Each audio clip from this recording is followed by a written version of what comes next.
औज़ुबिल्लाहिमिनश्शैतानिर्रजीम बिस्मिल्लाहिर्रहमानिर्रहीम। अस्सलामु अलैकुम वरहमतुल्लाहि वबरकातुहू। रब्बी यस्सिर वला तुअस्सिर वतम्मिम बिल खैर।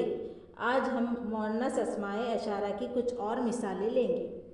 तिलका गल्लायतुन, यानी केतली को गल्लायतुन कहते हैं। तिलका गल्लायतुन यानी वो केतली है। हाज़िही शजरतुन, शजरतुन यानी दरख्त को कहते हैं। हाज़िही शजरतुन यानी ये दरख्त है। तिलका सल्लालतुन यानी वो टोकरी है। हाज़िही सय्यारतुन, सय्यारतुन कार को कहते हैं। हाज़िही सय्यारतुन यानी ये कार है।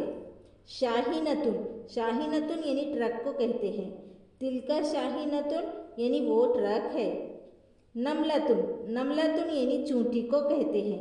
हाज़िही नमलतुन यानी ये चूंटी है।